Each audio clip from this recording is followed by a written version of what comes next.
Tama po ba itong statement na nanggaling? Hindi ko na babanggitin yung pangalan na. Okay. Babae to.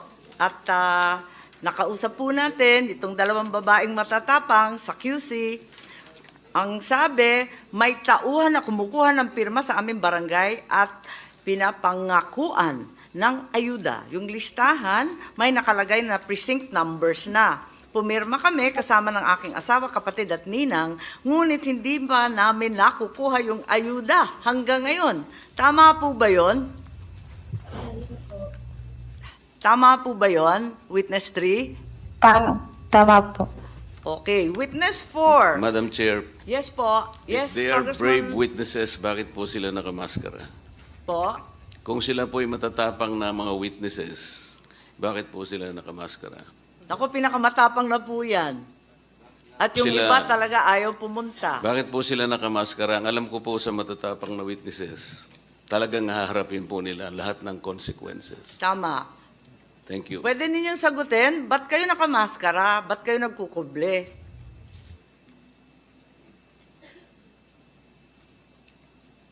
Anong kinatatakutan ninyo? Babalikan kayo? Pwede po. Pwede po. Sino? Sino maghihiganti sa inyo? Yung nagpapalista po sa amin. Yung mga nagpapasign. Sino po yung nagpapasign? Ang sabi ninyo, may mga tauhan. Official ba yun? Hindi po. Taga-barangay? Hindi po. Parang napag-utusan lang. Napag-utusan lang. Eto naman, may isa pang testigo tayo mula rin sa Quezon City. Ang sabi ganito, naganap po yung pagpirma ng mga pangalan noong linggo ng Enero po, sir. Yung listahan ginamit nila, may nakalagay ng mga presinto sa aking nahango sa COMELEC. Sa aming barangay, may nangangalap po ng pirma. Kaso, hindi ko maintindihan kasi English ang gamit na wika. Taga-QC rin po ang nagsabi nito, hindi rin namin inexplain nung naglilibot ano ang laman ng form. Ang sabi, basta pumirma kayo, may ayuda kayo. Alam nyo naman, sir, na pag ayuda ang usapan, talaga agad pumipirma nga kabarangay ko. Pero sa akin po, parang alam po ni Kapitan yung naganap na pagpirma sa barangay namin. Recording stopped. Pwede pong tanungin, alam ni Kapitan yung naganap sa barangay namin. Tama po ba yon? Opo. Yung testigo po natin na isa na taga-QC, Opo. alam ng Kapitan ninyo. Paano mo alam na alam ng Kapitan? Kasi galing po sa barangay po yung pinapirmahan po sa amin. Pero yung nagpapapirma yung Kapitan o iba pang tauhan niya? Hindi po. Yung tao po. Pero hindi po yung tauhan ng barangay. Ah, Kaya po parang napag-utusan lang po siya. Pinag-utusan na daw siya. pinag-utusan. Pero alam mo na galing sa barangay.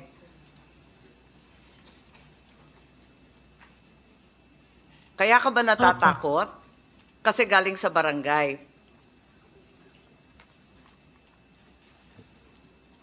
Tama po ba yun? Pakisagot na lang kay Congressman Marcoleta. Kasi sabi niya, ba't daw kayo Opo. nagtatakip? Madam Chair, Natatakot po kami, baka po balikan po kami nung nagpa-farma po sa amin. our rules allow, our rules provide that they can protect their... Opo, okay. At si Senator Bato may katanungan din. Thank you, Madam Chair. Hindi po. Mga witness, si Senator Bato ito. Opo. Ah, Sige po. ako, magbigay ako sa inyo ng assurance, nakausapin ko yung PNP, just in case takot kayo na may mangyari sa inyong masama. Wala pong mangyari sa inyo. Ipapasecure ko kayo ng Philippine National Police. Baka pwedeng okay lang sa inyo kung pakita yung mukha nyo, pero kung ayaw nyo, walang problema. Pero ako, kung takot kayo sa seguridad ninyo, na baka balikan kayo sa mga politiko na nasa likuran nitong People's Initiative, I can guarantee you, I can talk to the PNP na bigyan kayo ng security. Anyway, yun lang sa akin. Gusto ko lang ipaalam sa kanila na huwag kayong matakot, andyan yung ating pulis. Yun lang, Mr. Chair. Madam Chair, thank you. Ano po, Madam ganito Chair. na lang po. Okay, naintindihan naman kayo. Alam naman yan. Di ba apat kayo? May karagdagan pa ba yung ating dalawa pang hindi umiimik pa? Tungkol dito sa mga signatures at yung kaba ninyo na matatanggal kayo sa listahan ng ayuda kapag hindi kayo sumang-ayon. Meron ba kayong maidadagdag? Ba't kayo takot na hanggang ngayon di kayo nagpapakita ng mukha eh? Then, Madam Chair, may I? SP Subiri, please. Maraming salamat, Madam Chair. Magandang umaga sa inyo lahat. Our rules allow na protection sa ating mga witnesses na hindi naman kailangan nila ilantad kaagad ang kanilang identity because we have whistleblowers. No? Marami po tayong hearings na nasagawa from the Blue Ribbon Committee to the hearing of Senator Bato when they're talking about mga kulto. Talagang nagtatago sila ng identity. For the mere fact na baka naman po ang hahabol sa kanila ay politiko din. Dahil in-establish natin dito ay mga politiko ang nagtutulak nito. Kaya politicians initiative, ika nga sabi ng ibang mga kasama natin. So, sa aking pananaw, wala pong violation kung sila po ay nagtatago lang ng mukha nila dahil naka-livestream po to sa buong bansa, ayaw din nilang ma-expose ang kanilang sarili. I think we have to give them that right. And we've been practicing that here in the Senate. Of course, when they give their testimony for legal purposes, lalabas talaga yung mga pangalan at identity nila. But for this, in all intents and purposes, if we want to find out the truth and ferret the truth na hindi po sila matatakot, we should protect their identity at this point in time. Our rules allow it.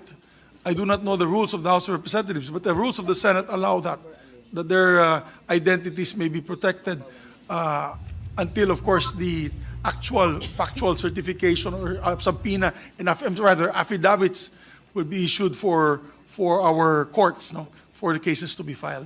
So, yun lamang po, Madam Chair, hindi po natin kailangan silang pilitin, no, at this point in time na i-reveal ang kanilang sarili. Kasi kung hindi, maraming matatakot sa mga hearings natin. Walang maglalabas. There's a whistleblower act. So, we can protect them, no? And not only the PNP, the Senate can also extend protection to these witnesses. So, yun lamang po, Madam Chair. Yes, Madam Chair, Yes, Madam sino po Chair. yun? Yes, we I just want acknowledge to know Senator if Villar. you can divulge the district in Quezon City where this happened. Pwede ba? Narito yung address sa akin, pero siguro sa executive session na muna hanggang magkaliwanagan. Okay, sige. Maraming salamat kina Senator Bato at sa SP natin for the assurance that the witnesses will be adequately protected. And we acknowledge also the arrival of Minority Leader Coco Pimentel. Meron pa ring nagsasabi na hindi ninyo naintindihan ang nakasulat kasi English. Ang sabi ba, may kinalaman sa ayuda to? Pag pinirmahan, ayuda. Pero hindi ninyo Opo. nabasa o naintindihan yung English. Tama ba yun? Tama po, kasi English po yung nakasulat. English yung nakasulat. So wala kayong naintindihan dun sa constitutional amendment na sinasabi? Wala po, basta pumirma lang po kami ng pagkasal, pumirma po kayo pati may ayuda po. Wala ba silang pinaliwanag na may kinalaman to sa ating saligang batas? Wala namang ganon. Yung, May sinabi ba? yung paliwanag po sa amin, ano po? May Yung Pero hindi- petition lang po. Ano? Petition po. Kaso di ko po maintindihan eh. Kasi mabilis po yung pagpapaliwanag po nun. Mabilisan lang yung pagpapaliwanag. Anong kinalaman ng ayuda dun? Ano daw sabi? Hindi ko po alam eh. Kasi basta pagka-perma po namin, may present number po, tapos ayuda daw po eh. Binigyan ba kayo ng pera pagkatapos? Wala po. Pero may pangako? Pangako lang po, abot po sa ayuda, pero di po namin alam po kung ano pong ayuda. Nagbigay na ba ng pera mula noon? Wala po. So, Wala nag-iintay pa rin kayo? Opo. Nako, baka na 1, 2, 3 po tayo. Saan daw yung pera manggagaling? Sa syudad, sa congressman, saan daw? Wala po siyang sinabi kung saan pa manggagaling, tsaka wala po sinabi sa amin kung pera po eh. Basta baka may ayuda daw po. Or din niya po alam kung saan po. Nung narinig ninyo yung ayuda, sige na lang. Opo. Siyempre, sa hirap ng buhay. Okay po. At maraming salamat sa inyo. Kung may maidadagdag pa kayo, pwede namang gumawa ng sinumpaan sa Salaysay. Pero sa ngayon, I would like to call on another witness who's actually here in person, I believe in the hall, right now. Madam Chair, Yes, please. abang tinatawag natin, Madam Chair, can I inquire something? Yes, please proceed. Yes. May I know from the chair if Attorney Anthony Abad was invited? And is he Yes. around? Is he Yes. around? He Nag-regret. was invited, but yes, Yung regrets. pangalan niya is very, very visible doon sa form, yung petition form na pinapakita nila. So, can we insist on inviting him? O Yes. kung ayaw niya mag-attend, ipasampina natin, Madam Chair? Yes, I think we'll have to consider that. But like you said, Senator Bato, his name is very prominently displayed Yes. on the form. He is the face of this brouhaha. So, he should present himself. Otherwise, useless itong magiging inquiry natin kung hindi natin makita yung tao na nandoon sa papel, sa form. So, can we subpoena this person, Madam Chair? Madam Chair, Yes, Congressman Marcoleta, please. I am happy that Senator Bato raised this question because That's right. this is the gist of the entire inquiry. Attorney Anthony A. Abad appears to be the proponent of this initiative. Kagaya po ng sinabi ninyo, Senator, bigyan ng katauhan ang nagpasimuno nitong Politicians Initiative. Earlier, Madam Chair, the House of Representatives, sila po ang nagiging parang kontrabida dito. I am not representing the House of Representatives today. I was personally invited by the beautiful chairman to appear in this committee. But, as a member, hindi po nyo may aalis sa akin na medyo magdamdam rin ako sapagkat ang patutsada ay patungkol sa House of Representatives, lalong-lalo na po yung Speaker. I am not defending the Speaker. If this congressional hearing ultimately found that the Speaker is the one who spearheaded this or funded this initiative, I will probably request him to step down. Pero kung hindi po siya naman, bakit hindi po natin kinonsentrate kay Anthony Abad? Siya po yung bida dito eh. Siya po ang pinakasentro nito. Siya ang nagsasabi dito na pinaliwanag niya sa tao. Nagsabi po ng mga tao, we fully understand the rationale of this proposition. We fully understand the consequences, the effects, and the advantages of this proposition. Gusto nating malaman, talaga bang ginawa niya single-handedly or do et al. Ito? But to undertake and to mobilize an undertaking nationwide, to be able to get at least 8 million votes, kaya po ba ng isang tao? Why don't we begin with Anthony Abad? Who is he? Anthony Abad, based on the Google, Madam Chair, specializes in international trade law.